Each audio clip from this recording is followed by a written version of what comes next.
Trying to get the skin of your dream for a long time but can't get it in any way? On our website you have a unique opportunity to get your favorite knife. Users on our site can hand out skins themselves, and participants need to fulfill some simple conditions. For example, watch a video or buy a case on our website. After that, you automatically become a member of the distribution. Go to the user giveaways tab and do what you like. Hellcase. Do you have any unnecessary skins or want to sell them? Try SkinPlace. Visit the website, select the skins you want to use. Easily fill your Steam trade link. Make sure we offer good prices and choose a payment method. Hit the button and boom! Instant cash. Safety. Low commissions. Instant payouts. SkinPlace. What's a super stream game? It's an extension that provides a valuable and engaging game within the stream you are watching.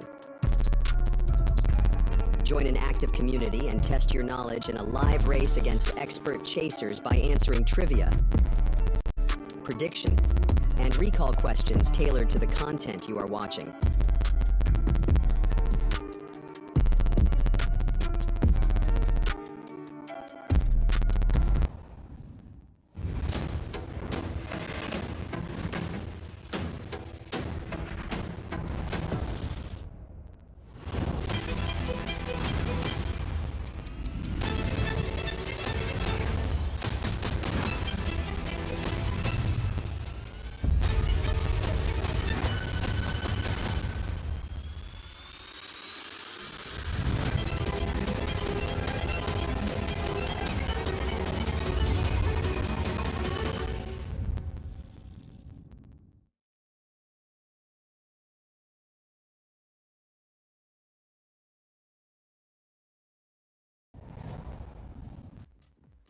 Welcome back to the 6th installment of the CCT European Series, where, after a bit of a delay, it looks like we're finally ready to get somewhat underway with Sampi and Aurora Youngblood coming after the player break. Both of these teams look pretty promising, but I still think for M&J and I, there's a couple of questions around this series. Yeah, there's a couple indeed. You know, I mean, we've talked in the whole pre-show about, pre-show, about the veto and our question marks there. We'll get into that in a moment. If you're wondering why things have been delayed, it's because, I mean, the last game overrun, ended up going to OT and whatnot. But actually, Sampi are playing right now. They're in another match. We thought it was going to end, which is why we've sort of initiated the whole pre-show. But they've actually won the last couple of rounds. So I've got it open on the second monitor here, and we're just sort of keeping tabs on things as to when they'll be ready. But however that ends up going, right, the bottom line is they're going to have to come straight out of one match and right into the next. There's kind of no time to lose, no time to sort of cool down or sort of mentally prepare anything like that. There is something to be said for the fact that they're losing pretty bad right now, so that sort of could have some kind of mental toll as well. But we're just going to have to wait and see. Yeah, it's hard, right? Because you never really know how a team is going to react after taking a loss like that and then instantly bouncing right back into the server. It's not something you could just say, all right, you know, let's just dust it off our shoulders and move on to the next. Like, this is a somewhat important match for them, and I can say the exact same thing about this. So I have no idea what Sampi were poised to see, which is weird because I quickly mentioned that coming out of the player break, Sampi, to me, are like one of the teams to keep your eyes on. Because while there's a ton of teams out there, you know, hot-swapping players, making moves, doing this, that, and something else, Sampi were one of the teams that were kind of nose down, grinding, working through the mud, and really trying to figure things out, which led me to feel like maybe there's some more promise for them. And I like this team. I've always liked Elive. I've liked watching him ever since he came through on the roster. I like Zedko, Fino. I like Mangus. Savannah's been here for a very long time. But I don't know, man. This Sampi we're currently seeing looks uninspired. And they're going to have to carry that, maybe change it around a little bit, come straight in here, and put up a fight against one of the youngest teams there is in the event.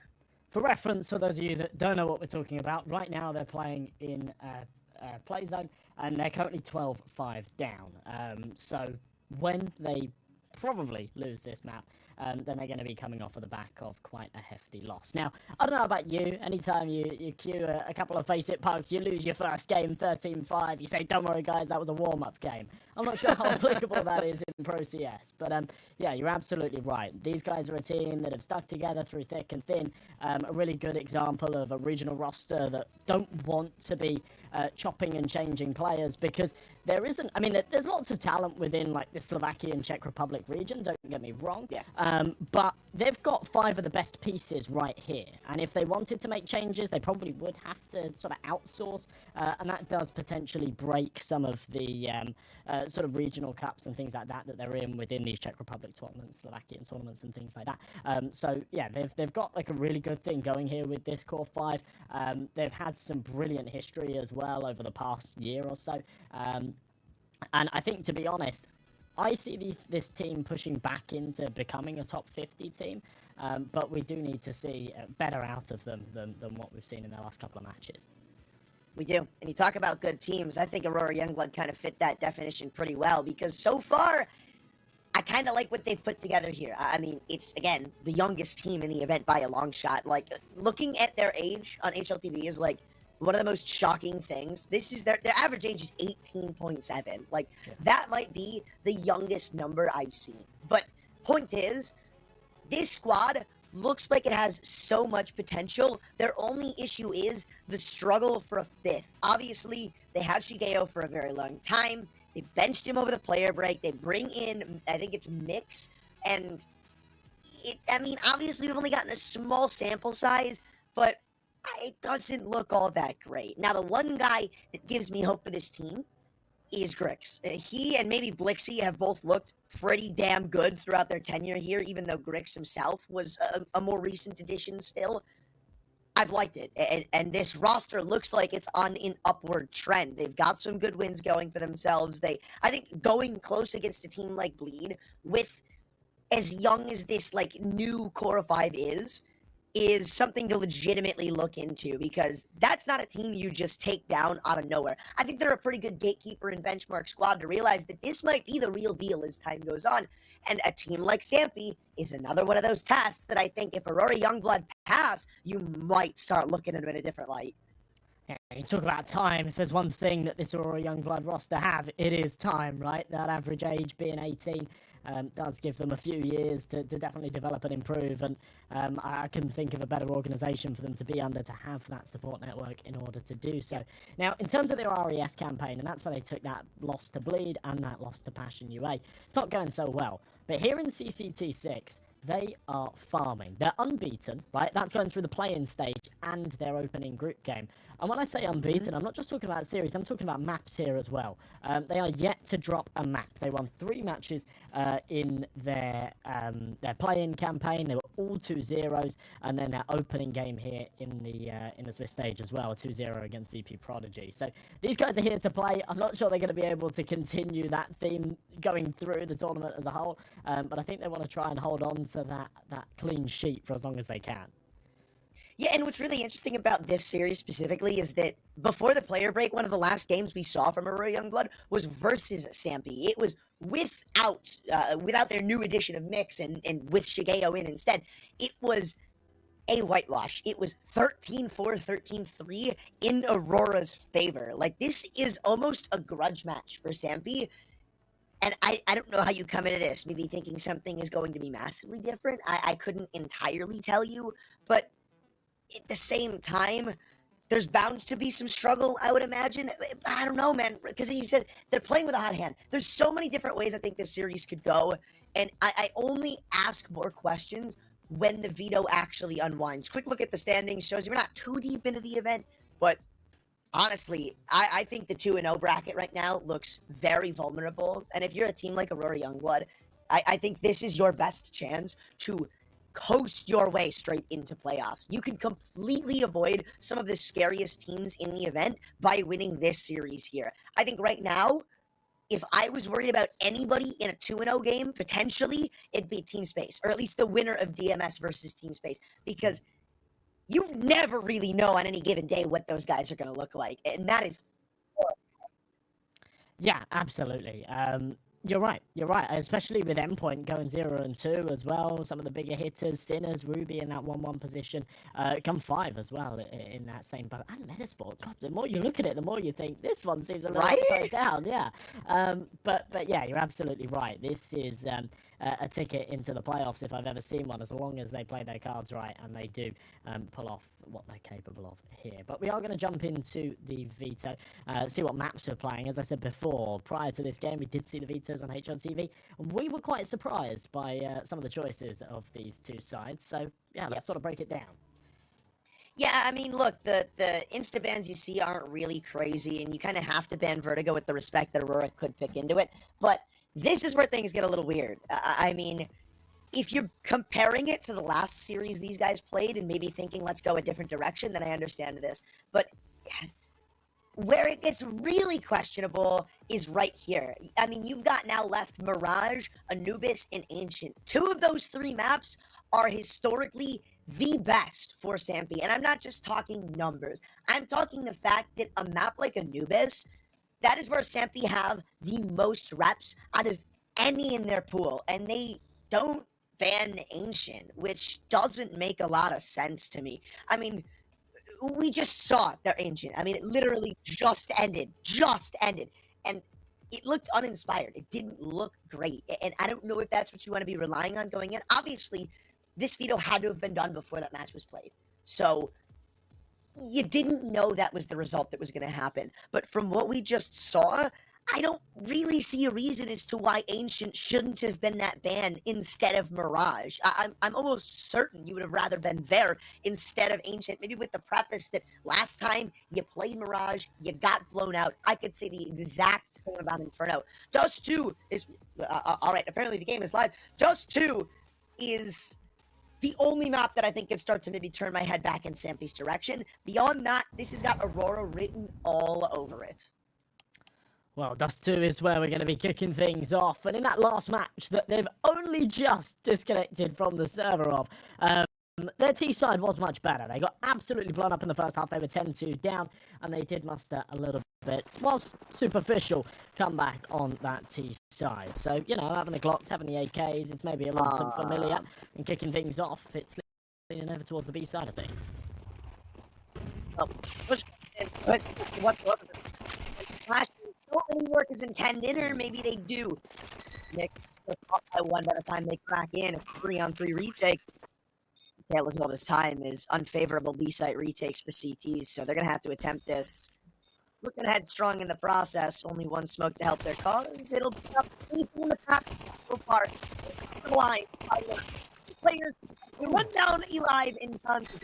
It seems easy for Aurora Youngblood. Yeah, it's very tidy. Now, obviously, that B-bomb site notoriously difficult to get back into, but, you know, on a pistol round, there is the argument that, yeah, it's definitely easier than when you're on the gun round. There's a bit of util for that T side, especially with that kit as well. It did just give that round a little bit of a longer fuse, a little bit more time to work with for a Youngblood. Not that they needed it. Jumping into this second, couple of rifles out, not taking any major risks. They know that with the bomb plot, there's a decent chance Sampi are going to come into this with an investment of their own. So 2 M4s up on Mass and MP9 and a scout on Grix. Interesting to see what he could do with this, and that's exactly what he can do with it. See you later, Savannah. Yeah, about that weapon he was holding. I don't think he's gonna have it very much longer. Also, I don't know if you caught it, but in the pistol, the live missed what I think was a pretty crucial smoke.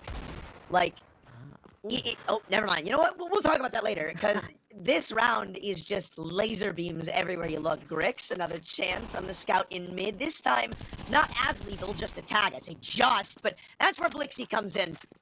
Puts pen to paper with 2 kills, and the round should be a downward spiral from there. It's Mangus in the 1-on-4, and he won't go speechless. He's done well to find himself one, gives him a little bit of cash as well, and you know what? With this util, he could perhaps catch another! Ooh.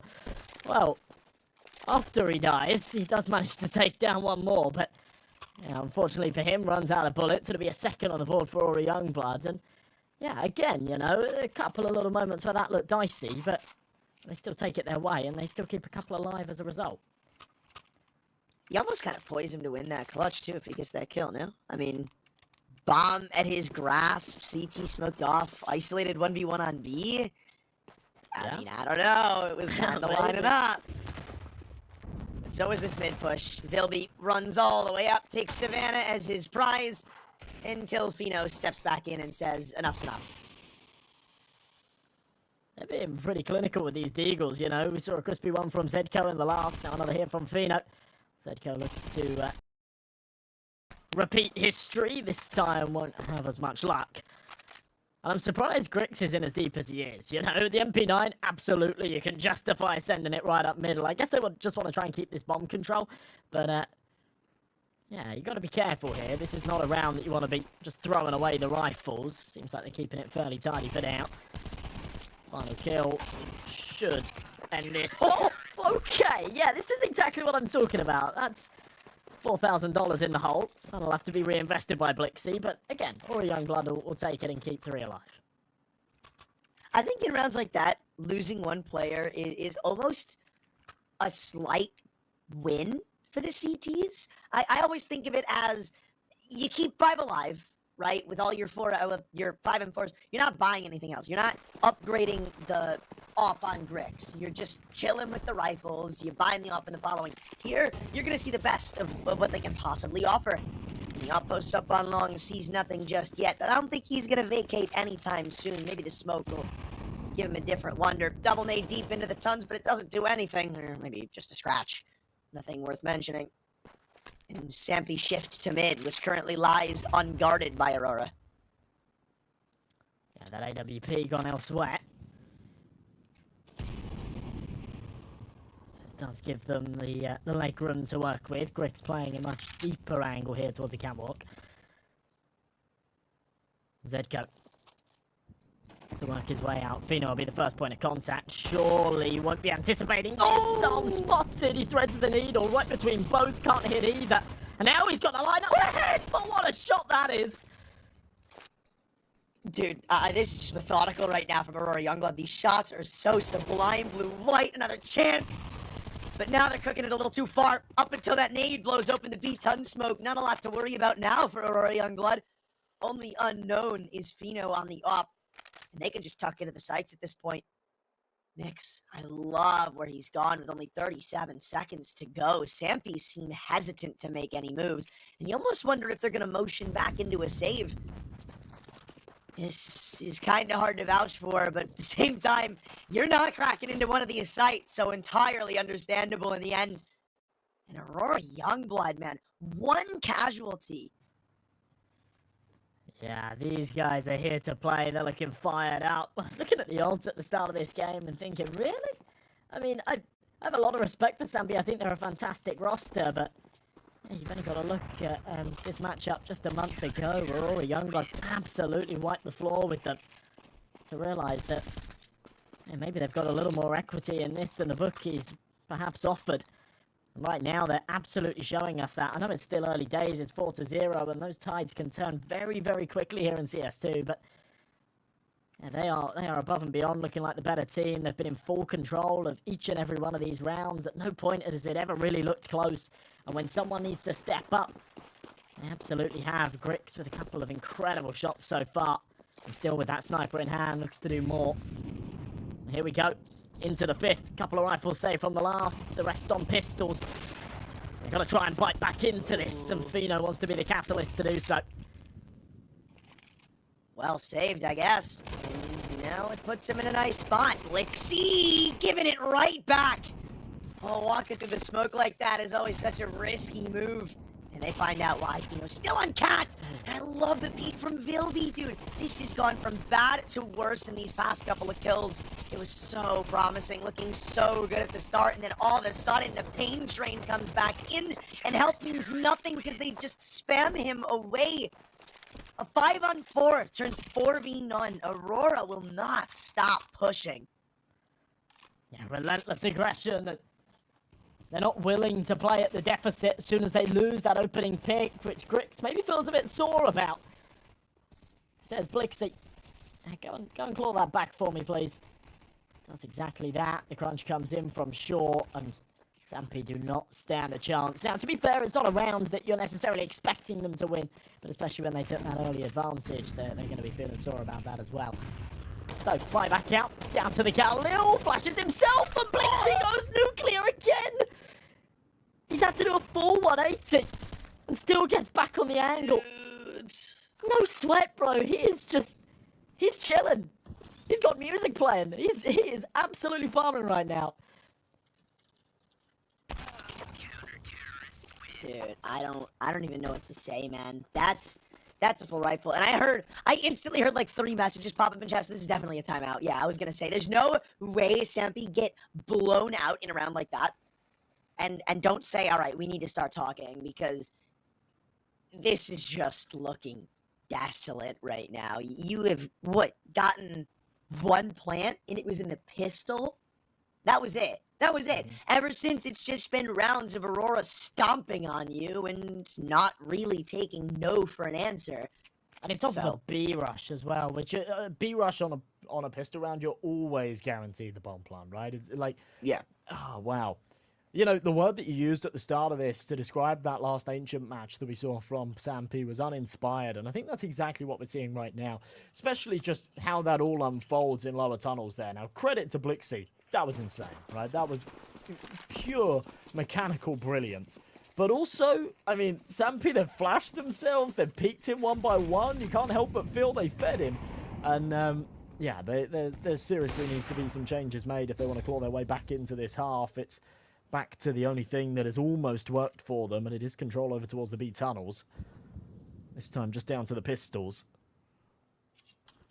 Spreading into mid. I mean, remembering that pistol, it could have gone massively different if Sampi hadn't I say missed, but it was just weird, because it looked like off spawn, Alive was tasked to throw a B door smoke, but then decided against it and accidentally threw it behind them in T-spawn.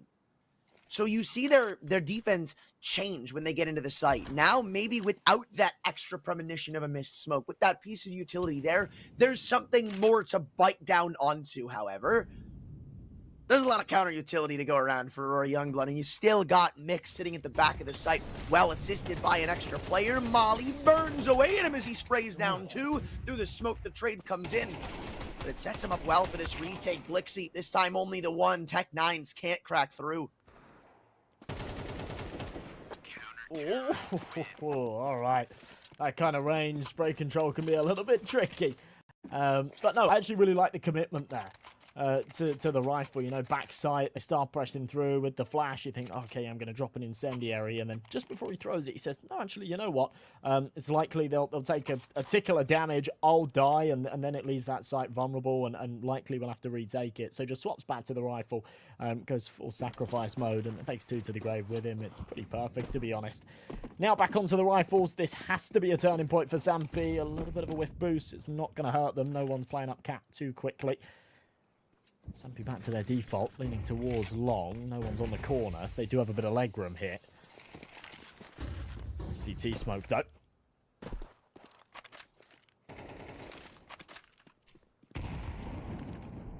Perfect nade. Nobody behind it just yet, but now look at the way they shift themselves. Op posted.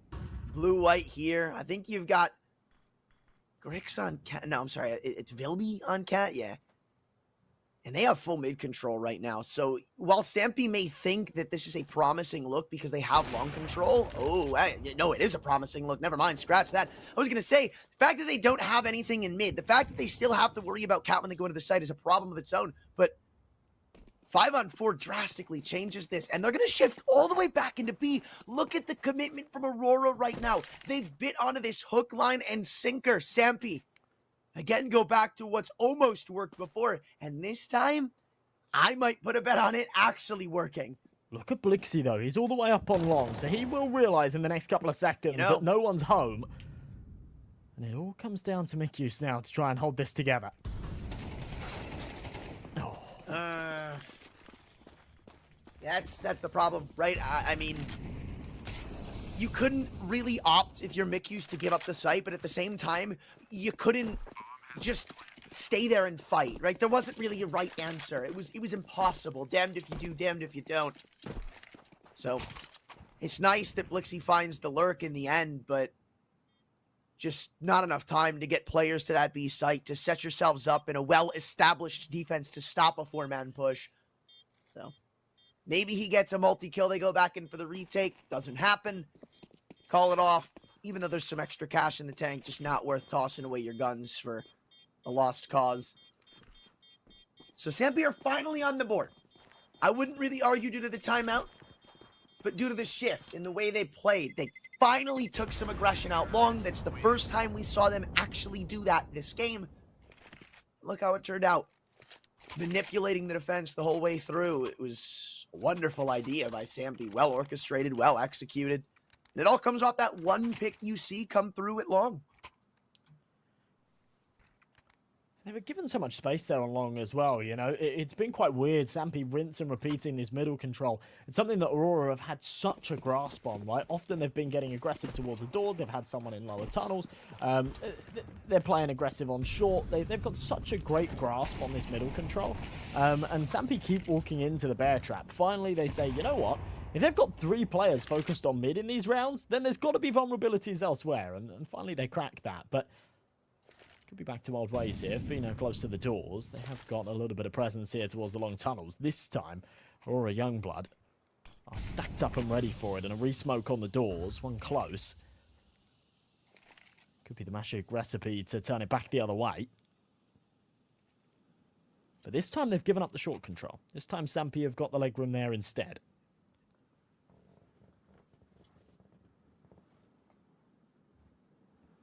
I love this patience, man. Really trying to get into the heads of Aurora, who might think, you know what do we do here considering they just won their round? Maybe they figured something out. But they're staying rather rigid, and Blue-White has been left to his own devices out long. Perfect angle for the anti-flash. Pops one, backs up. But Grix isn't really here to support him.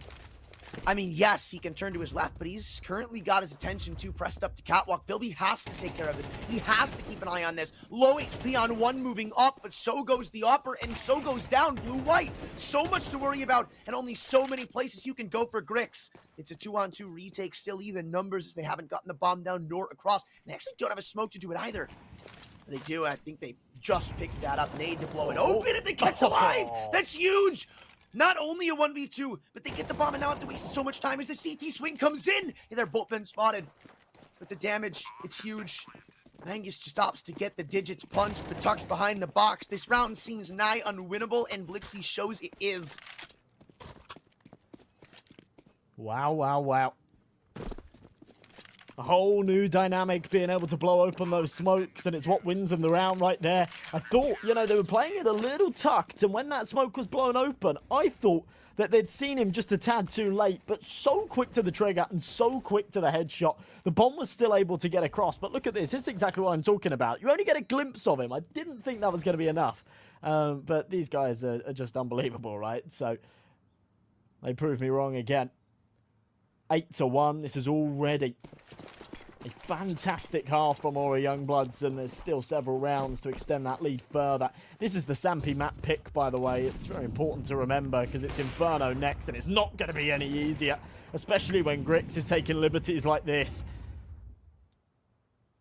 What's even crazy about this to me is that it feels common that you see offers kind of shift around the whole map for a CT side of a map like Dust 2. Sometimes, you know, you see them more toward B, more toward the B doors, more in mid. Here, I think there's been like 1 or 2 rounds Grix has played around mid, but beyond that, it has been all A-sided. He hasn't switched that up. It's just Aurora are so confident in what they've put together toward B that there's no reason to shift the offer there, even if he has a spawn. Maybe he takes a shot in mid, but end of the day, he's just going to go back to A, do what he does best, and Sampi are still scratching their heads. They can't even avoid the op. They can't avoid anybody because wherever you go, it's death and destruction. Wow. Again, another scenario where it should be 1-for-1, and Blue-White gets away with more than he bargained for. Takes out 2 before he falls. Grix with a big flick up. As he continues his reign of terror. Be a 3-piece. There it is. Quick as lightning, millimeter gap, he doesn't care. Or a Youngblood make it 9, and the cash again for this T side is just looking bleak. There's that opening pick. Fino not ready to take a fight that quickly. Thought he could cross to the corner before any threat came his way. But yeah, he has been really, really locked in these last couple of rounds. And as you say, just such a menace towards this A bomb site defense.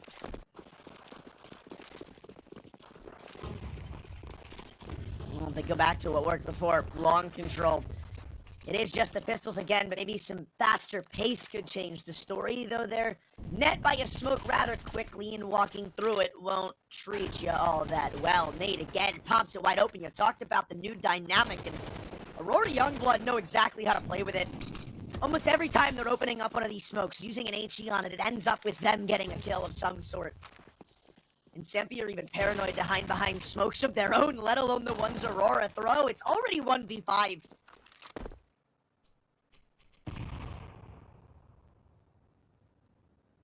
Blixie's already in on the flank as well, no mercy. See you later, Eli. Once again, a round that just brushed off, you know, I mean, you look at the deaths, that's kind of the big thing here. 3 of these boys have only got 3 deaths to their name.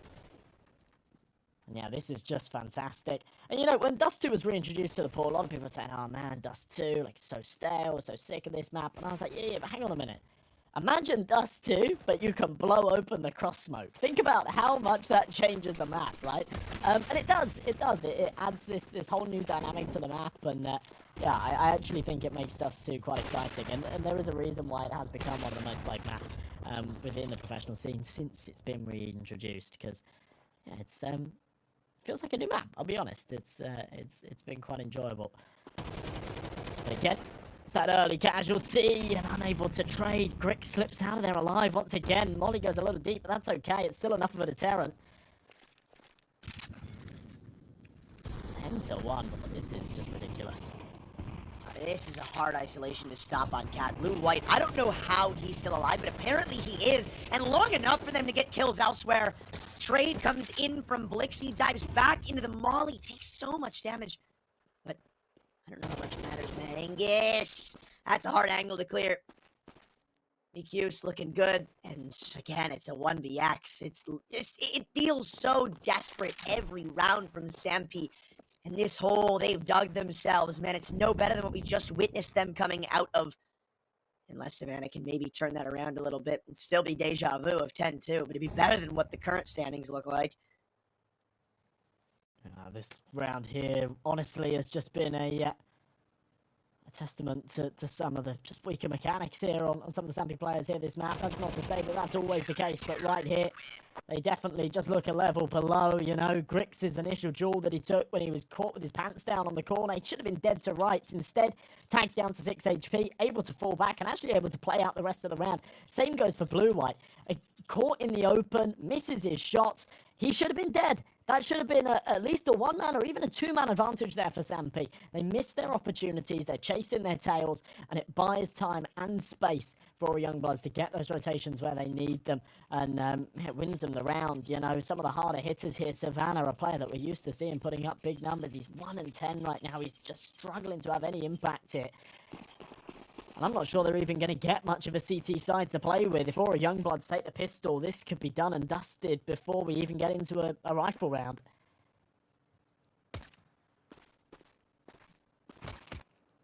I don't know, man. It feels like this game has got a timer on it already. Right? Like, how much further can you really push this if you're Sampi? Even with the pistol win here, we're going to find out. Because Blue-White has no intentions on letting it go easy, or at least for free. Mangus on Cat. One back for the trade. Kills still look to line up in the favor of Aurora Youngblood, though, as they scale through Catwalk and have so many different fingers and so many different pies to in CT. A little suspicious of the mid flank, but no full commitment. It's just damage right now from EQs. This from Savannah. Sees the shadows, and no trouble for him, but they have got to remember that the bomb's down here. They've got a site to retake. Another crisp shot from Zedko. Glock on short, has to take both. It's the only way they win the round, and the Jewelies prevail. Savannah, maybe on the back burner. He was a little slow in that one, but does the job, and he does it beautifully. And, or perhaps Here's my cries out for him. He was 1 and 10. He now sits on 4. It's something to brag about, but might be the start of something better here for the young blood. The first on the board, you know. They were 10-2 down in the last map that we saw on Ancient, and they were able to bring it back to, I think, 13-7, 13-8 before the bell rung and it finished, but yeah, this is still going to be a very, very tall task. With the bomb plant there as well, Aurora Youngblood have got a decent force here. And you know they just want to end this ASAP, right? I mean, it's not even a thing about playing smart with money. It's more so just making sure Sampi can't get to feel themselves at all in this map. But in doing so, you do create a risk, I must admit, and that's something like this. The flash is looking so good, and a Lime just cleans house. A triple-decker as he pushes, or rather stops their push through the long doors. Put on a bow tie by Fino's scout means Sampi won't let any force by shenanigans go underway. And maybe something more in the works as we elevate to a 3-11 score. A little awkward there for Grix, you know, when your two teammates have died. You feel like a coward backing away, but do you really want to push through the smoke and take a close 1v1 with a scout? Probably not. He gives it a crack, he still lands the tag, so you got to respect the man, but yeah, it's no success there towards that long push whatsoever. So back down to the pistols. We'll see a decent buy in the next. Any kind of damage would be good damage here, to be perfectly honest. You've got to remember this MP9 still in play and it's looking to farm some cash. You said you don't want to allow Sampi to get those rifles out to fill themselves here on the CT side to get any momentum. This is actually a good opportunity for them to do exactly that. Still a very, very long road ahead, but these are the stepping stones. First couple of stairs. It is a flawless round, not too shabby. And I don't think at this point you can play a game of denial. And again, you almost wonder if, yeah, I was going to say, you don't really have the liberty of taking this as a bonus round if you're Sampi. I think one thing that's very important when you're actually trying to make a comeback like this is you can't play the same kind of Counter-Strike you normally would. You can't give away something like match or map point this early. I just think mentally, when you're coming back, knowing that you still have that one little room for error makes such a world of difference. You don't have to be perfect just yet. Yeah. Yeah, no, you're right. It's a big deal.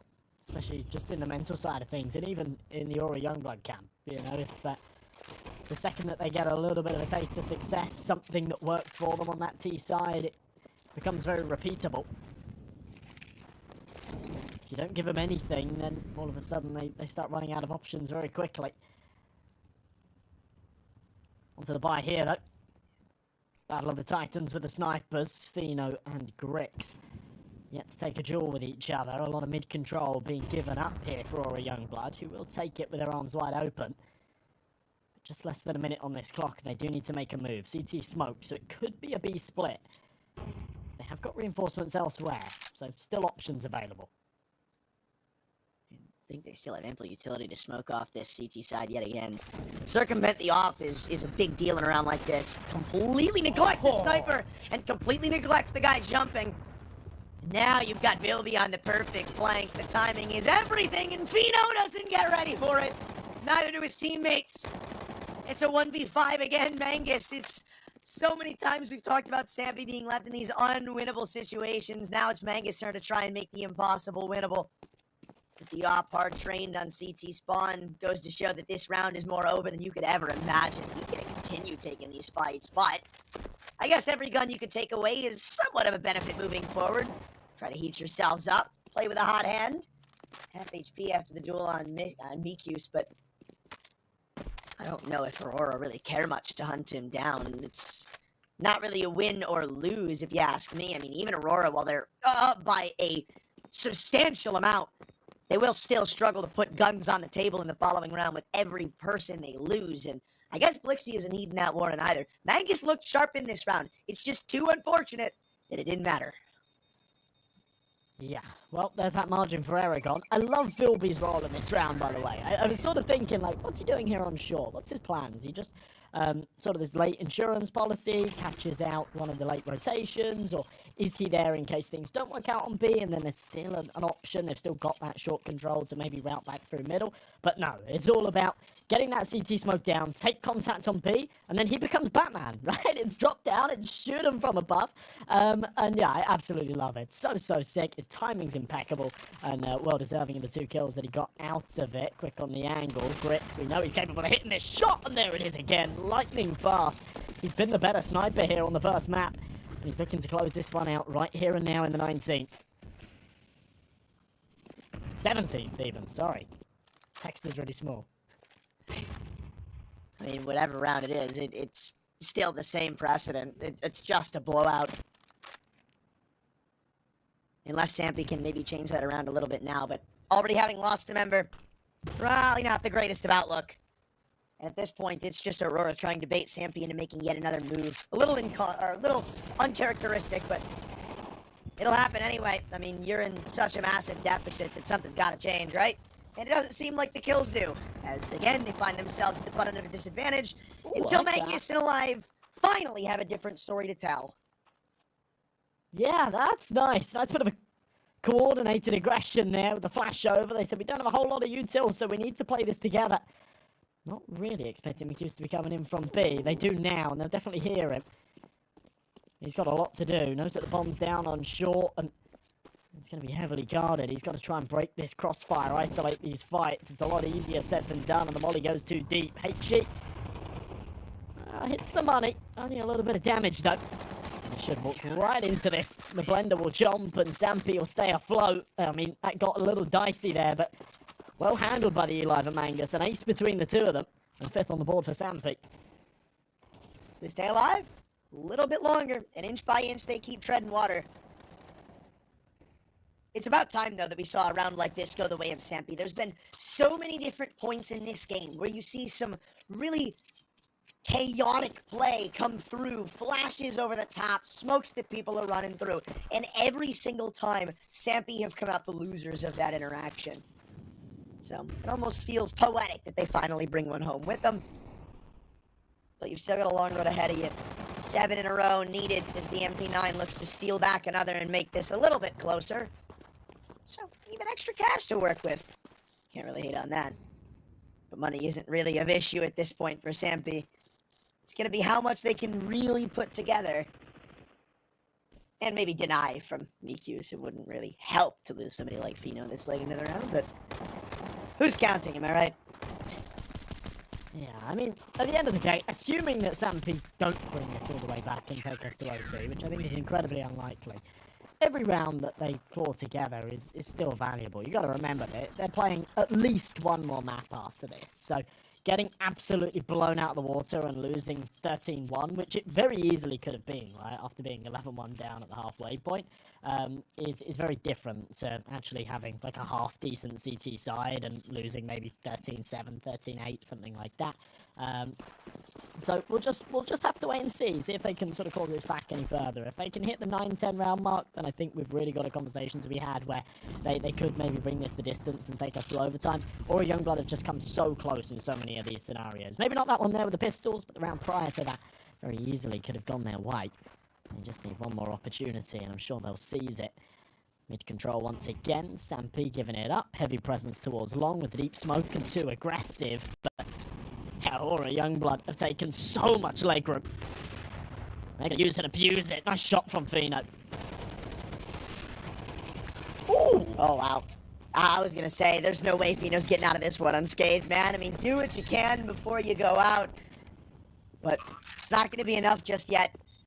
And again, it's gonna come down to one of the most unfavorable retakes you can possibly have in Counter-Strike.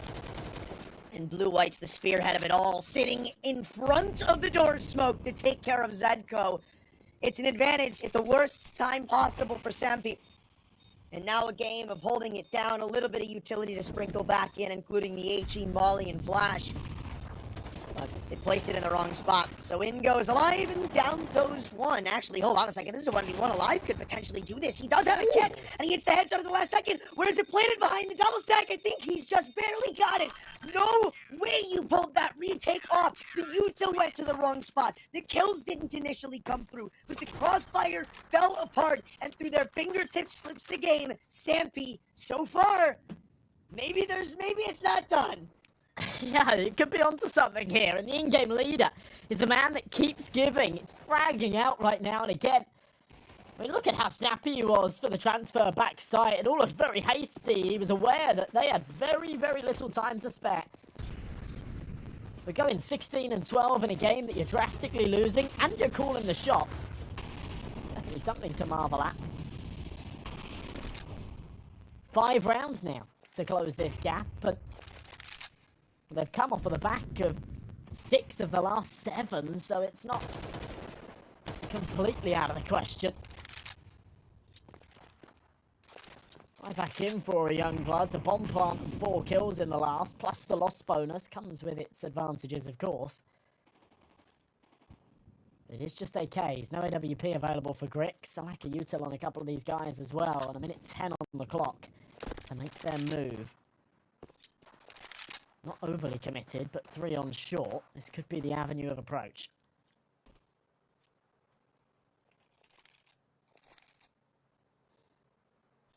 This time it's Cat. I don't know if I've actually seen a dedicated Cat push this game. Normally it's been something a little more mixed in with like a long push or like a split. Here, it's just balls to the walls, straight in. Well, the avant-garde smokes, or at least that's what it looks to be. No, it's actually just the Cat rail smoke.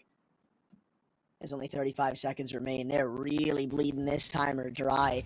And they still need to find the kill on the player in Goose. I don't actually think that Molly reached him either. Yeah, no, perfect set of counter utilities. Alive finds the first kill, and now Savannah's set up well on this B site.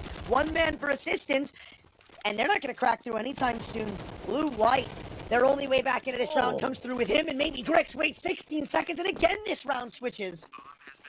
Oh, that's unreal. I thought they'd need a molly to clear back sight. Instead, Savannah peeks right into it, gives them the opportunity. I think he assumed they had that firebomb and he'd be flushed out sooner or later. Wanted to take it on his own terms, but a 3v3. 3 kits in play, but no util and an AWP. Maybe the worst weapon for the job here on Zedco. Timing everything as Grix could just poke up and get this done, and he absolutely will. Lines up 2, blue-white with a single. And Aurora Youngblood definitely do it on hard mode there in the second half. But they do get it over the line, and that has definitely got to be a sigh of relief as things were getting a little bit dicey. Yeah, but at the same time, Sampi started to heat up there, man. It kind of feels like there's more than meets the eye to this as we shift into Inferno. I don't know. Sampi wasn't a great result in the end, numbers-wise, but they did put up a fight, so to count them out would be foolish. Now, as we go into a break, rather not just yet, but I don't think this is as cut and dry as the last series was. I think this is potentially a lot more teed up now that you're going to see Sampi start on that CT side. Yeah, potentially so. I mean, that was something that I was talking about. I said on that Ancient game, they had a terrible CT half. Their T side was actually better. So I said, yeah, you know what, coming into Dust 2, starting on their T side, that could be something that could cook. But, you know, it's difficult. It's not apples and oranges. It's 2 maps with a very different blueprint, a very different dynamic. So we're just going to have to wait and see when we get into the server. But whilst the spotlight was taken off of them a little bit in that second half, it's important to note Aurora Youngblood had one hell of a game there. They've come to play. They've absolutely demolished their opponents on the opponent's map pick. And yeah, they're looking to try and get this done in 2 bites, I think. Well, we're going to find out because, as we said, Inferno's still on the horizon. Last time, didn't go so hot for Sampi. Looking for revenge as we shift into map 2. Let's see if they've got what it takes to maybe force an Ancient Decider. We'll be right back.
Are you sick of just opening cases? Join the events! At each event, you can find special cases from which tokens fall. Tokens are your ticket into a world of unique awards. For tokens, you can buy a skin, premium, or special balance. Try your luck in the skin generator. Also, you can leave your tokens at the token vault. And the more tokens you keep, the better skin you'll get. Add variety to opening cases with Hellcase. Do you have any unnecessary skins or want to sell them? Try Skin Place. Visit the website, select the skins you want to use. Easily fill your Steam trade link. Make sure we offer good prices and choose a payment method. Hit the button and boom! Instant cash. Safety. Low commissions. Instant payouts. Skin Place. What's a super stream game? It's an extension that provides a valuable and engaging game within the stream you are watching. Join an active community and test your knowledge in a live race against expert chasers by answering trivia, prediction, and recall questions tailored to the content you are watching.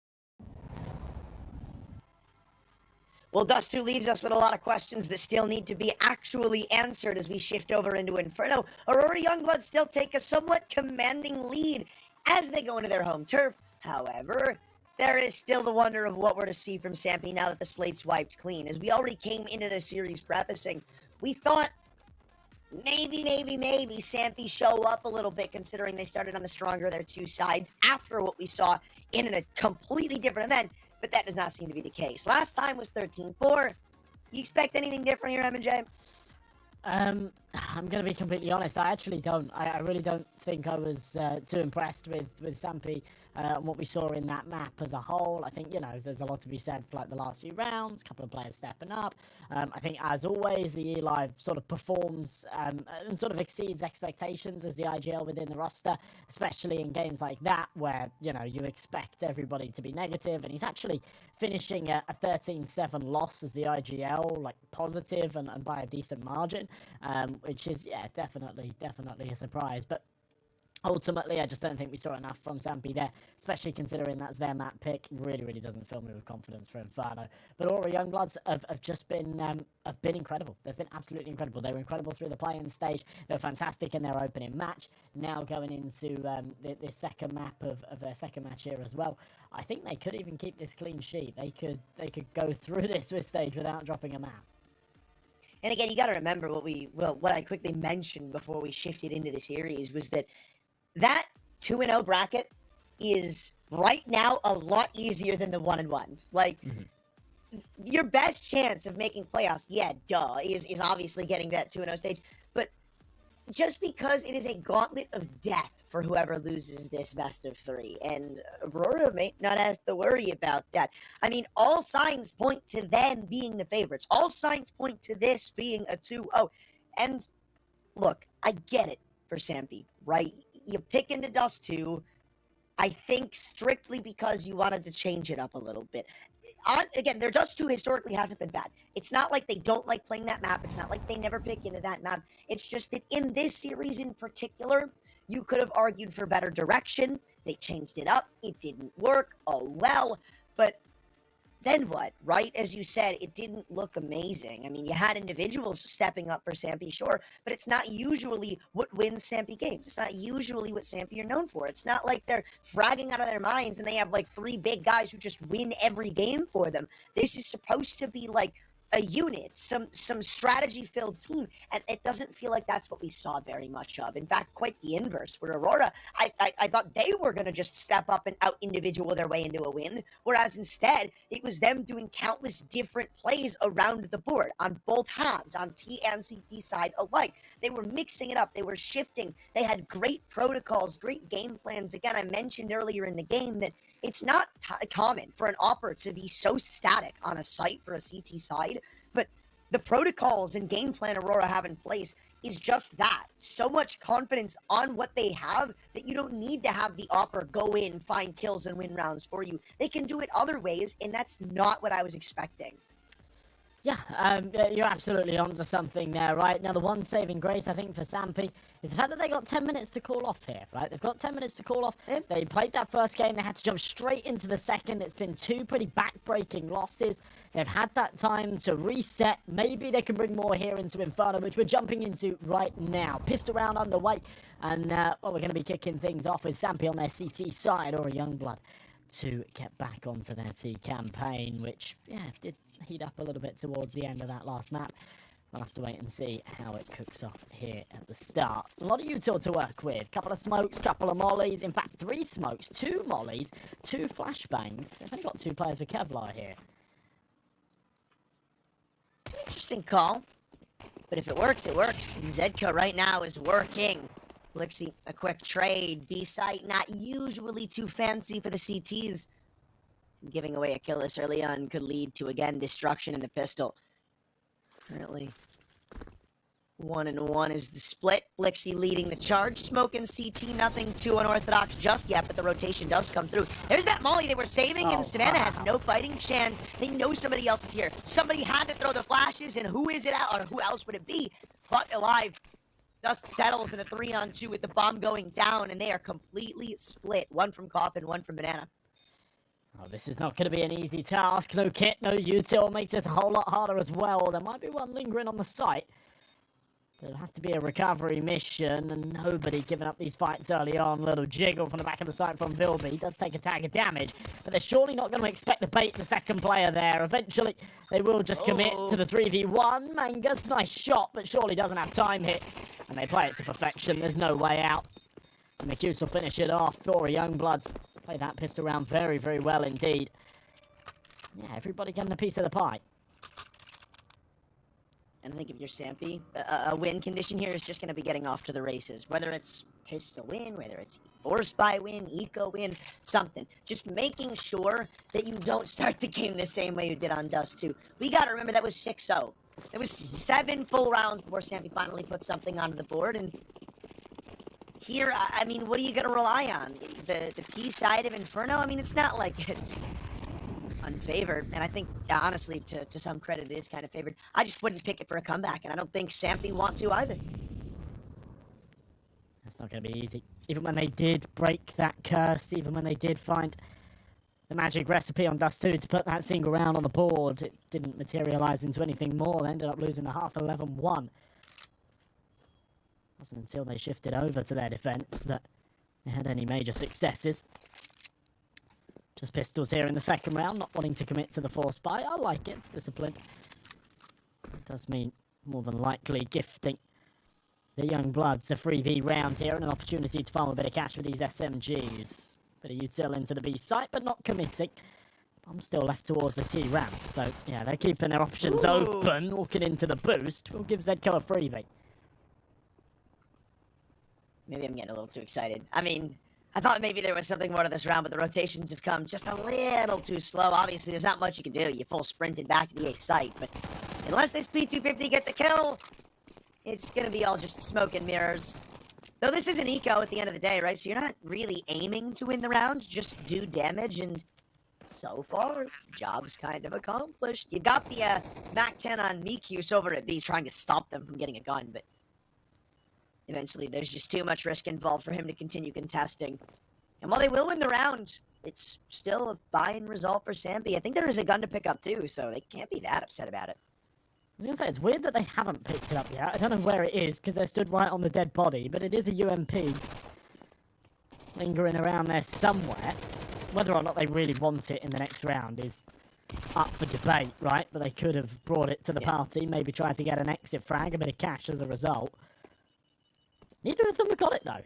They're just saving these 2 USPs, not wanting to give them the kill reward. I mean, I respect it, but it is going to mean a pretty clean round here again for the Young Bloods, who put their second on the board. And Sampi not off to much of a better start as what we saw in that first map.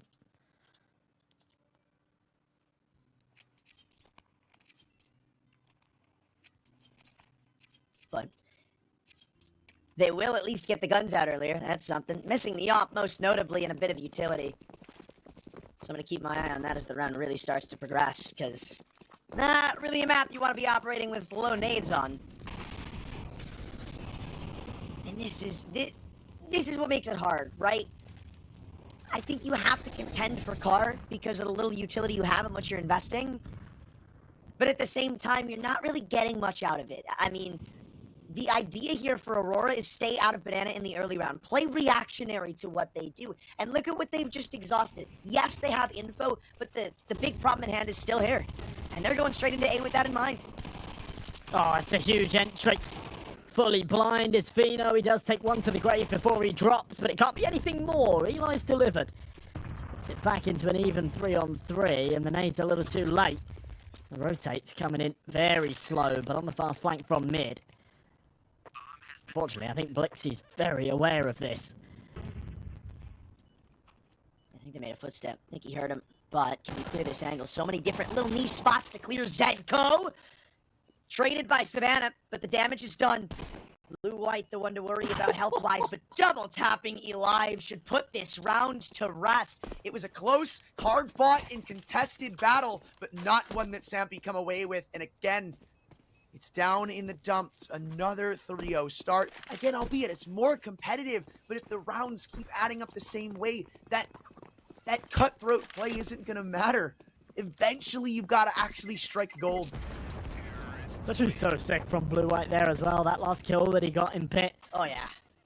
Knew that smoke was a little bit too deep, and there was a decent chance that someone would try and emerge out the right-hand side, try and get into the cubby. Which reads it like a book. Knows exactly what he's doing. Pre-fires on the poke back up. It's absolutely perfect. And the Sampi buy round falls on deaf ears. Savannah are able to hold on to an M4, but question marks as to what can really be invested around it. They want to try and keep some cash for the loss bonus in the next. So will just be pistols, a lone MP9, a decent chance for Aurora Young Bloods to make this 4. They start to build up the momentum again, the confidence. Reminiscent of what we saw at the start of Dust 2. Still going to try and play through this smoke. He is. Oh my god, that's criminal. And they're gonna get the second kill too. Oh my god, this crunch, man. The guns weren't like plentiful in this round, but did he just double dink his teammate, man? They dinked each other. They dinked each other. He dinked him, and then his teammate panicked and turned around and dinked him back. Well, this is still likely. Oh, Fino. Oh wow, Grix can't be missing that shot. I mean, he gets away with it, but hey, that was a rifle. I don't think it'd be the same. Count your lucky stars, my friend. Maybe not. I mean, it's still 4-0. This was a lot more convincing than previous. Yeah, remember, this is a round that Sampi was semi-invested into as well, right? I mean, it's not a rifle round by any means, but they had an M4 that was saved from the last. They had that MP9 that got aggressive into second mid. They had pistols and armor. You're expecting a bit of damage at the very least, and they've got absolutely nothing out of it. I like the initiative on trying to play aggressive in mid, but it doesn't work for them at all. And Blixie won't even allow Zedco any mercy, won't allow him anything out of that one. So, yeah, flawless round. All 5 stand alive. 4th on the board for Aurora Young Bloods. This time they will be challenged by a buyback. Sampi with that AWP to work with on Fino. This time it will be met with a bit of resistance. Grix with one of his own from the last. Here we go. We're kind of finally into the meat of things. But Sampi, I mean, this is... You're starting to have a timer on this, so there's a lot more on the line for Sampi than there is Aurora Youngblood. But I like the early utility they throw. One big problem that Sampi have had is dealing with the threat of Aurora in mid, especially in this early round. And while they need to open the smoke to somewhat of a risk, they at least stop them from getting these weird crunch plays they've been going for a good portion of the half. I like that change from Sampi. But now it's Aurora's turn to step in.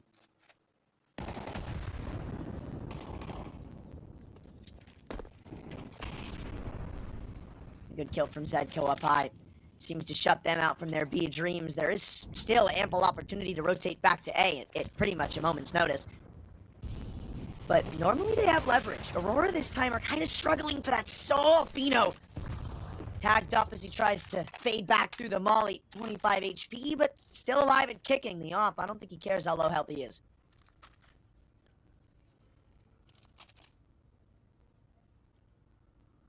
It's going to be interesting to see how they react and how they adapt off of this early disadvantage. It's an unfamiliar situation for them, a position they're yet to be in. I like this though. Grouping up, leaning towards this B site. 30 seconds on the clock, smoke down, but they know it'll fade about 15 seconds before they breach in. So instead, they'll actually blow it open. They'll try and play faster forwards. Big kill from Savannah. He's got his teammate there for the support. Still no blood drawn from the CTs, and Miscue will actually manage to claw it back, but yeah, a little bit scrappy to grab that bomb. Does eventually retrieve it. Taps in these digits. Needs to be covered by his teammate. Good flash. Taken off, but does get the bomb planted. How the hell does Crix get this stunt? First kill delivered. Jiggles for the AWP. Shot not fired. Still, Fino being baited eventually. He will be taken care of. It's actually played pretty perfectly between him and Mangus, and Sampi will finally get their foot in the door. Earlier than before. Yeah, there's still so much money to go around for Aurora Youngblood that I'm not entirely sure how much of a role that's going to play. It's just good for their own psyche. Worrying that round could have gone, like, wrong, though. I mean, you kind of see them struggle to actually plant, and that slight struggle, that slight miscue is what allowed them to get closer in CT, is what allowed that to turn from what could have been a 2-on-3 post-plant crossfire into a 1-on-3 unwinnable spot for Grix. Still with the money to buy back, or Youngbloods, of course. 4 in a row in such a clean fashion comes with its perks, and one of them is the finances and control of them. See a smokes here, and Banana gives Savannah a little bit of leg room. Should be able to catch one as he emerges through the smoke. Spams come a little premature. Clixie still takes a bullet to the noggin. HG will be a slam dunk as Savannah tries to fall back. Evens it back out into a 4-on-4. Perhaps a bit of luck on the side of Vilby there. Will he get so lucky when he tries to cross? Orpa's posted on his position. Here we go as they try and prod towards A. Mikius is spearheading it. At least it looks like he's spearheading the lane side of the assault. But there's 3 here. Lot to worry about. And they're not going to flash in free live. It's do or die behind the barrel. Surprising that he doesn't end up with a kill at least. That's usually an angle that's guaranteed good for one, but now as they cross over to Pit, the damage is done. That's what Eli was there for. If he can't do it, Mangus can. And that should put the round out of arm's reach. At this point, Vilby's just running for the hills.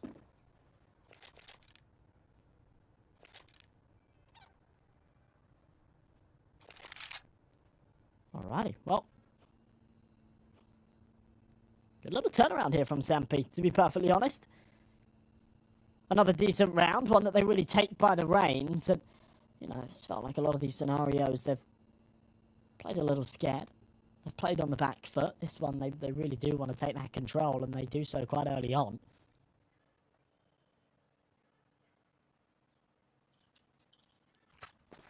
Closing this gap, but a lot earlier than we saw in that first map. It's definitely going to do them some favours. So 4-2.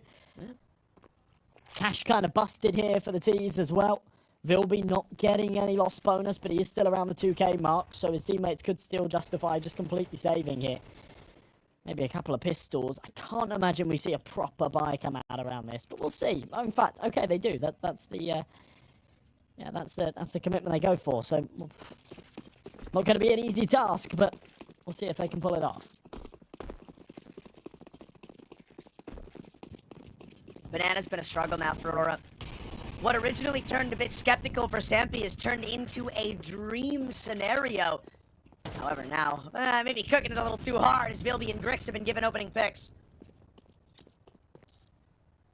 It feels like in this series specifically, we haven't seen a lot of disadvantages turned around. Beyond, like, maybe 1 or 2 here and there. It's been majority wins typically, and I don't see that changing here as the standings only get tougher for Sampi. And this will be a long-winded save attempt, I almost guarantee it. They're not even bothering to shift off of B. They picked up the op of Fino. They're going to throw it right back to him. And it'll just be bygones and bygones. Nobody home to stop him. And I don't think, at the same time, Aurora can really afford to go for these hunts. Big old change of pace. Still yet to get this bomb down, but they will do in the next couple of seconds. And yeah, of course, Savannah and Zedco have already committed to giving up this round. You're right. I don't think that Aurora Youngblood are going to be hunting too hard. Blixie could maybe sort of entertain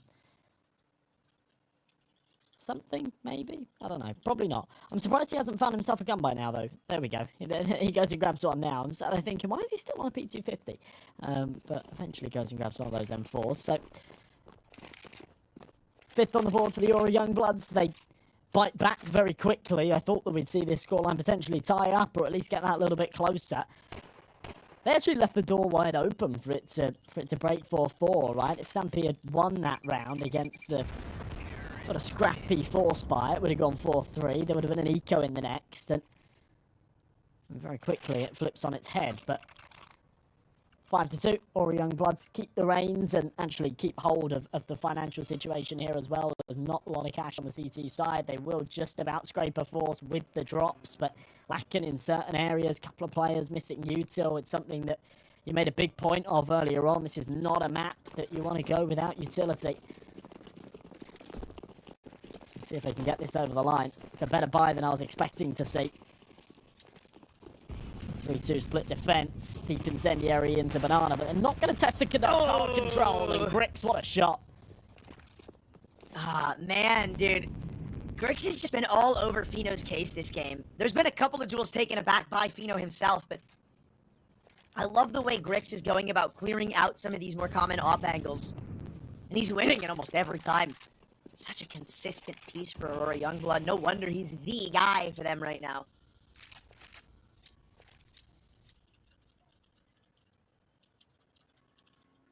He's doing it all. Zedco on the angle. He's here by himself. He's incredibly vulnerable, and I'm quite surprised that he's committing to the angle as aggressively as he is. It's a well-timed smoke, though. If they don't play through it, it'll buy him valuable space and time, and that's exactly what it'll do. He's actually going to start the rotation. In fact, he won't. He'll call this back a little bit further. Pull it right in. McHughes with a big entry. Can't connect for the second. Bullets draw a silhouette around the head of his opponent. It's a 4v3, and I think they're actually going to, dial this back again. Makes sense, right? I mean, they've normally had this 3-man A establishment. That's the Lyric. That's a CT player, and all of a sudden, Zedco has just made this a disadvantage. 24 seconds. You've got to get this bomb down. Is Zedco going to go through the smoke? No, he's not. Smarter are the two plays to make. Cautious as ever as shots rain through. Clutch is in Grix's book now. And I told you earlier in this very round, he's usually the man for Aurora Youngblood. And of all the places he could have gone, I'm sure this is first on their radar, but tagged up, you do have to worry about it. Timing is also to worry as they creep to the back of the site, clearing it out. Now it's a 1v1. Now this round gets hard as Savannah tries to push him down. Hits the headshot first, and the kit makes that time irrelevant. Grix close, but no cigar. Grix actually plays that very well. Savannah's just incredibly quick. Lands the head as fast as physically possible, really. That's such incredible work from Zedco, though. Just when things were looking bleak. He's done so much in that round to hold it together. Sampi stay relevant. You know, they lose that one. It goes 6-2. They don't have the money again, and Aurora Youngbloods really do start to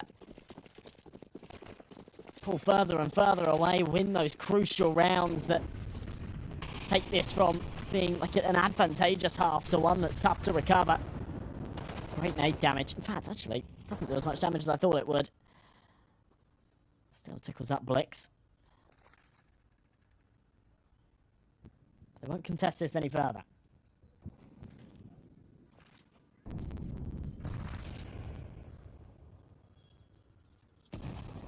I like this from Aurora. A slowing of the pace. This game has been, like, rather fast, I gotta say. So a perfect time to maybe try to cut noise. Get into the heads of Sampi a little bit. And are they gonna fake a B execute? Well, maybe not an execute, but... see what they can't get off a throw in the CT smoke, maybe. But it goes fake for fake. Even looks like they're gonna throw in some utility to try and cause some miscommunications to the T side.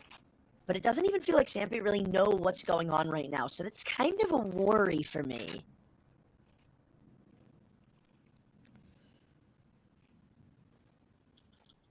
Nothing known until the trigger's pulled. They can guess, but no contact made. There you go, finally. Eli will spot an arm. Doesn't peek wide enough to take a bullet to the head, but he will commit to the fight, and that's going to tag him down low. Knows he needs to get the hell out of there. Chunk's held a lot quicker than I think he was expecting. Fino trying to play aggressive, wants to play in front of the molly, but now he's been spotted. Now he has to commit, and he knows it's a one and done, but he has got his teammate there to trade him back. 9 seconds. They just don't have time for this. They don't even have time to retrieve this bomb and get it planted, let alone play for the round. This is absolutely dire. What a horrible way to lose. The irony, man. The irony of me starting this round by saying this has been a fast game.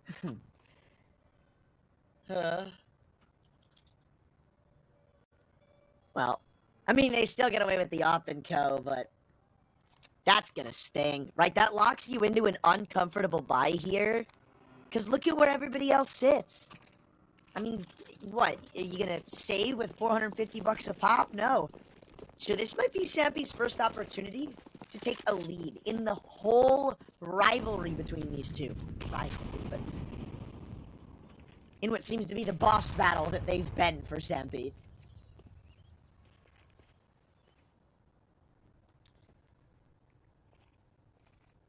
Oh, blue-white. Quite aggressive into the apartments. Rest of his teammates just into Banana. He's got one there with him. Double boost up, though. Top of the short roof. This is kind of wild. It's anticipated, or at least they anticipate one. I don't think they anticipate the double. Good molly at least, and McGrick's finding the entry out on B. All of a sudden, that two-man deficit goes right back the other way. CT smoke. Maybe a little laboured, a little late, but they will manage to cross. They'll get this C4 down, and they'll play for the retake. And now it doesn't even feel like it's an eco anymore. You've got the P250 on Vilby, but at this point he's a human shield. And I like the way they're using these mollies. Chain them. Make sure you keep chewing away that timer. Make things a little more chaotic. Burn that flash, burn whatever you've got, because in they come, and the P250 baits perfectly. That's what you're looking for out of it, Eli. A must-win duel that he can't convert. And it's a questionable force that had to come through for Aurora, but it's picked up in the end. And now it's a game of keeping players on the site, Grix. Oh, There's wow. no way you can drop this round, but maybe you can get away alive if you hit your shot. No, he's gonna go down with the ship. Oh, maybe blast it over. No, it got stuck in the corner. Oh, that sucks. Yeah, that's rough, and they don't have money to buy another one either. But, to be fair, Sampi don't have a lot of cash to really invest anything here themselves. So, yeah, maybe not having that AWP's a blessing in disguise, because we could see something a little bit quicker out of these pistols in the MP9. So rifles might just be the best counter for it. Triple Galils, an AK, and M4. It's not necessarily a winner's feast, but perhaps enough. Especially with what they're up against. Blixie with a nice opening pick. He's confirmed that there's a second getting aggressive into Banana as well. Fino just in the apartments. Contact made. Finds the kill, but his teammate's not having much success elsewhere. Yeah, this isn't a round you could be losing a lot of players in, though. Again, I don't really feel like this is, I mean, it's weird. It's weird. I redact it, but it's weird. Because you still got to worry about Blixie on the exit. Wow. All right, of all guns to find that kill. Savannah's dualies is not the one I would expect. But dude, look at this hunt. Wait, that's the bomb? Yeah, they have him. Oh. I'm just missing everything. I don't know how he got the bomb, but he did. Yeah, it's something that Aurora Youngbloods have actually done a couple of times now, and I'm surprised they do it in that round. Maybe they had a slight misread on the opponent's economy there. But they've been very happy to leave that bomb basically in the T-spawn, right? Like, just outside of T-ramp. And, yeah, sort of play for the map control, then go back and grab it. I think they took a lot more space than they were realizing and a lot quicker than they were expecting. They found themselves all the way up A long within the first sort of 10-15 seconds, and they were like, oh, wow, someone needs to go back and get the bomb. And it was kind of caught out there by the super aggression, but either way, they recover it. They get out of there with the premium rifles too, so no Galils going into the 12th and final of the half, and a good chance for them to make this 8 rounds. As Sampi, once again, don't really have very much money to work with. So it's just going to be a couple of MP9s and 3 pistols. They haven't had success in the past with buys like this, but, you know, it's the first time for everything. This could be I suppose. I mean, what else are you going to do? Save on the last round? Well, yeah. But, nah, I'm with you.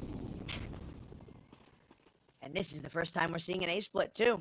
First time for everything, so it seems. Savannah, on a well-timed backstab, has completely uprooted it, and this is a dead deal. 1v3. Grix, a clutch more unwinnable than the last, as everybody shows presence and shows themselves. How do you pull this off? Well, the first headshot, maybe the start, though that's all that's got to it. Love the way they played that 3-on-1 retake. Not really giving up anything until they were ready, and Sampi are awarded a 5th round because of it. Yeah, just closing that gap, right? Getting up in his face. You give him the ranged fights, the rifle will overwhelm the pistols all day long, but yeah, you play it together. You get as close as possible, and it becomes a whole lot harder. Aurora Youngblood still lead at the halfway point, but of course this game far more contentious than the last. 7-5, and Sampi have still got a horse in this race. Going into the second half pistol, if they can pull it their way, then this really does become their game to take. This is interesting, though. Triple push into mid, and Grix is so crisp.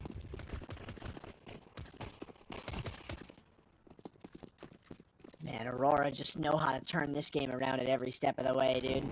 It feels like every round there's something new to see. I know it's a pistol, and I shouldn't get ahead of myself and everything, but what a crazy play to just rip when it's this close, right? Yeah. Oh, man. But it just shows. I still think they're very, very confident. Actually, the 5 rounds that they've lost, and I'm not saying that it's like fluke or anything like that, but the 5 rounds that they've lost have come very close, right? They've come very close. There's been a lot of post-plant situations, a lot of clutch situations, and a lot of rounds that have sort of come off of the back of maybe like a small mistake or, you know, like the round that Zedco was able to find that double kill and the 3v2 and things like that, that I wouldn't say necessarily are unavoidable, but you know, sometimes you've got to shrug it off and say, it's okay, we didn't necessarily play that round badly. Zedco was just a little bit better there. But the ones that they've been winning have often been very, very convincing. And, yeah, I think that's quite inspiring and quite confidence-filling. Oh. Fino, lovely shot. That opens up a bit of space here for them to get this plant. Well, this round is, all of a sudden, not as free as we initially thought for Aurora. It could be now, with this fight taken in CT, and yeah, okay. Couple too many ideas going through at once, so round goes back the way of Aurora Youngblood. This is gonna go down as a 3v0, but I don't think it was as cut and dry as that. This felt winnable in the end for Sampi.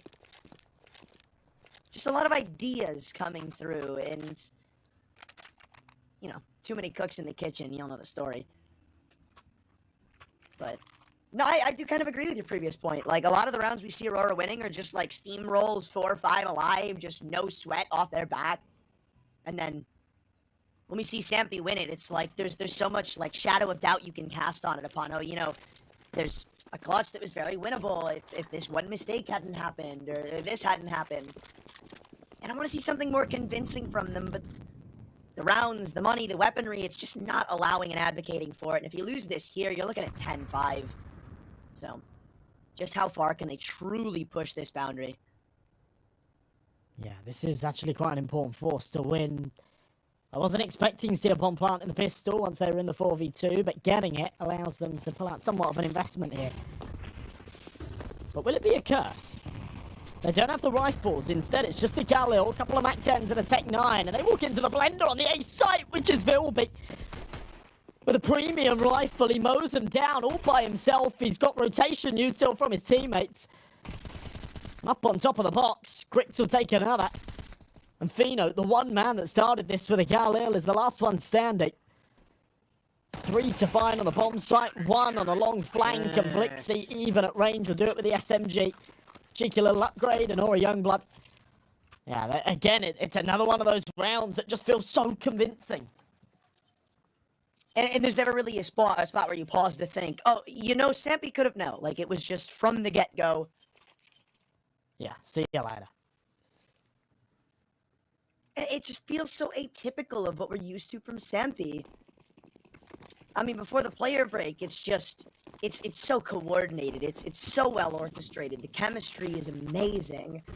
But here, it kind of feels like they're trying to beat Aurora at their own game, and it's not really working well. And you're setting up the MP9 for success here, too. That's the worst part, right? Vilby's behind this smoke, and he is about to cash checks. Either him or Blixie, and I'm sure you'd like to go into the Galil, but it's also not entirely up to you. Oh, there's one. Hungry for more. There's a second. $1,200, and he wants to make it another. Grix will pick him off for the M4. Eli knows that, yeah, there is a clock ticking. There's an SMG coming behind him. Maybe better to just fall into the arms of this M4. There it is. Eventually he'll take the fight. Grix will find himself a third. 17 and 7. He's having one hell of a game. Oh, yeah. And as you mentioned, 10 rounds for Aura Youngbloods, 3 away from the finish line. You know, I feel like a lot of this game, we can give credit to people like Grix or Vilby, but... Or even Blixie, rather. One person that I kind of want to mention and talk up is Mikus, right? Because he doesn't come into this team and needing to be a star. He doesn't come into this team needing to be some X factor. But he's held his own. He's held his roles really well. And it's a turn of times because Aurora so far, he hasn't looked too comfortable. Even in their wins, it feels like he's always kind of having a struggle. So I'm happy to see that for them. Mikus, again, an opportunity this time, no trade. Instead, he'll be the butt end of the joke as they path up into B. Shot from Velvet. Walking into the double defense here on the B bomb site. This is kind of make or break here for the crossfire, and it has been breached. But they're not expecting another to be home, and it's Grix. Tucked in the corner, only good for 2, but I say only like it wasn't fantastic. He's done great work, but maybe needed the third. Leaves it all down to Vilby, who might just walk through this smoke. I don't think they're going to expect this. Nope, they're not. Oh, man, that was almost a free kill out of the first, and he knew. He would have known every piece of information had he gotten that kill, right? Because you saw the way he was shifting. He couldn't have been the one who planted the bomb. But still, you got 3 kills. That was your bonus round. Because guess what? Knock, knock. Who's there? Grix on the up. Oh, yikes. Yeah, this is going to be a tough one. Just to go back to Mikus there really quick as well. He's the youngest player on the team. He's 17 years old. And, most I think in the last few years we've been spoiled, right? Manasi, Donk, we're very used to, like, these young superstars. I still think it's important to note. 17's very young, right? I don't know about you. When I was 17, like, I couldn't imagine playing at this kind of level of Counter-Strike, having this kind of discipline. And I think it takes a lot, and it's impressive. Lovely bit of aggression from Blue Whale. And look at this. No way! Dude, Vilby! Oh, I'm loving what I'm seeing from this guy throughout the game, bro. Vilby's angles, his positioning, the way he moves is so good. Oh, man. And it's no wonder Aurora have so much faith in their protocols when you got somebody like him making these plays. Crossing over to Zedco, they need something to work, and that might be the sliver of magic they were looking for. Oh, look at the flash from CT. It's actually blinded all 3 of them. He's so sick. He's doing everything right now. It's allowed Blixie a double. Actually, Savannah holding his own. He's done everything in the round. He's found himself 3. Now in a 2v1. And Vilby's low on health. He was taken down incredibly low earlier. 1 bullet to finish him here. Seems like Savannah's got the right idea. The smoke will give him a bit of space. Peeks out, sees both. Now wants to just try and fake this plant. He'll swing out, try and isolate this AWP. Knows that Vilby's closing the gap. Swaps out to another rifle, but can't hit the head. Grix is there. It was plausible, but yeah, it felt like Aura Youngbloods actually played that very well indeed. And yeah, you're right. This This little bit of aggression's brilliant. Who is the MVP of this game for Aurora? I really couldn't tell you. Like, I know the first person that comes to your mind is Grix, but then you think about all the rounds that Blixie had, like, these crazy multi-kills on Dust 2. You think of the rounds, I mean, even there from Bilby, where the flanks were perfectly timed. You think here, where every single one of his 14 kills are straight impact. Who do you give it to? Like, who is the guy? That's a great problem to have, by the way. Yeah. Not just having superstars on your team, but superstars that are working in tandem. Beautiful harmony. Just pistols here for Sampi as well. They're actually giving Aurora Youngblood's map and series point. They'll have to win 6 in a row to take this to OT. Timing on the util's brilliant. Bomb's been left behind towards the T ramp, but contact made. Blixie doesn't want to peek back into it. Yeah, just run down this time. Something that they've done very well. Nice shot. No chance, man. Oh, Zedco. Zedco. Eventually you're gonna have to take the fight, man. You can't put off your problems forever, my guy. Oh no. Grix is feeling himself, dude. Grix is feeling himself. Call me crazy. I think this might be over. Savannah, only one trying to postpone 12 for now, but what really matters is this upcoming.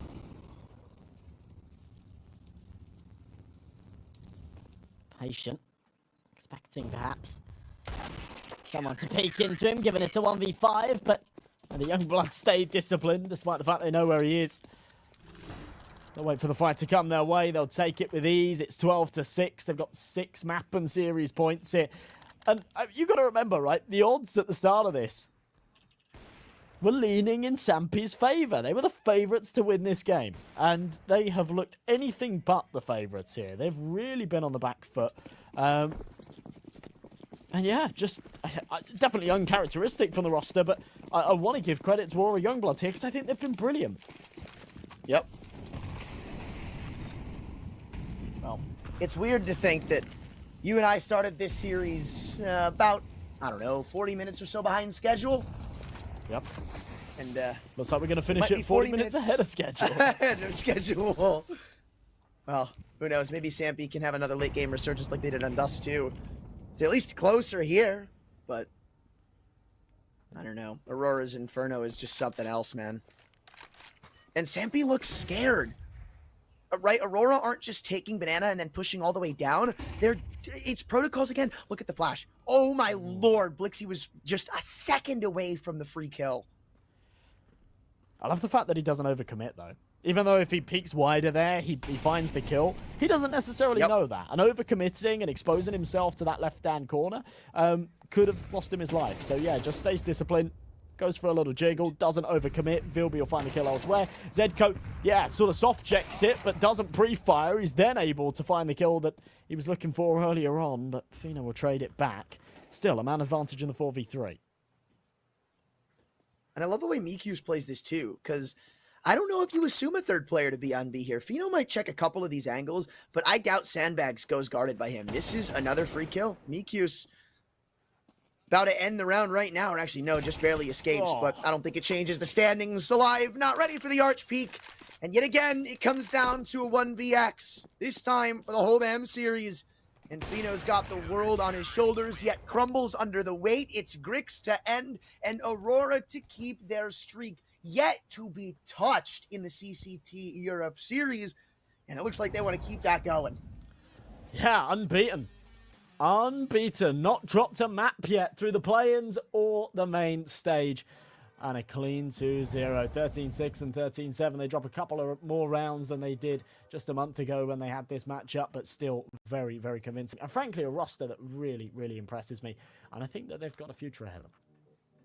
Yeah, I mean, you can't argue against it at this point, right? Like, it's not like this is just some random out of the woodworks team that's only got the individuals, and if they don't have people hitting shots, they don't win rounds. Because if there's anything to take away from today's series, it's that that's not what we saw. It's that there were countless countless changes to this game plan, to this weird procedure they would bring into rounds, and just the audacity in some of them too is unpredictable. I loved what I saw, and the fact that it's all of this on top of the fact that they're such a young team leads to such a bright looking future for these guys, and they're going to the 2-0 bracket happily. Again, they might have just locked their spot in the playoffs with a result like this, if you ask me.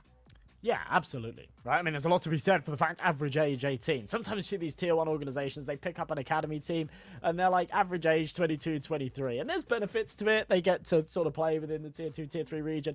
But sure, the question marks of like the future of them being tier 1 superstars in a couple of years' times, like, probably not, right? But yeah, this Aurora Youngbloods roster, absolutely. Yeah, a couple of these guys could absolutely be superstars that either find themselves in the main Aura roster in years to come, or within other teams within the tier 1 space, and even just as a team, as a collective, as a 5, could do great things, because so far they're absolutely doing that, and they're beating some of the best teams within the tier 2, tier 3 space. So yeah, they'll go 2-0. They'll join Copenhagen Wolves and PC Game up there in that same bracket. A couple more teams to find themselves in that same position as we go through the matches. In fact, sorry, one more team to find themselves in that 2-0 bracket. It will be either DMS or Team Space. That'll be the game that we're covering next. And yeah, it sort of leads to quite an exciting top end of this Swiss stage. Yeah, I've loved Team Space every time I've gotten to cover him, every time I've gotten to see him. It's just a fun team to watch, win or lose, rain or shine. So I'm happy to see that they're contesting for their 2-0 spot. And then you got DMS, on the other hand, hitting a new stride. So it's not like our excitement is done. When we come back from this extended break, we'll close off our day and the second round of the Swiss stage and see if Team Space or DMS can't maybe turn another uptick for themselves. We'll be back soon. You look into your inventory and there's only... It's time to forget about this garbage. Here you will find everything to play with really cool skins. Open top cases. Upgrade dropped skins and turn your junk into a cool gun using the contract system. Every day, thousands of people upgrade their inventory with us. Hellcase.com. Look at yourself in a new way. Do you have any unnecessary skins or want to sell them? Try SkinPlace.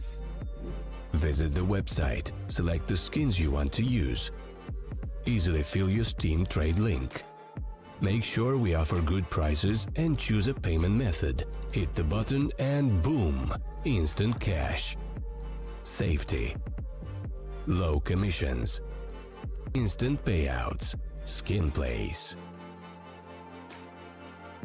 What's a super stream game?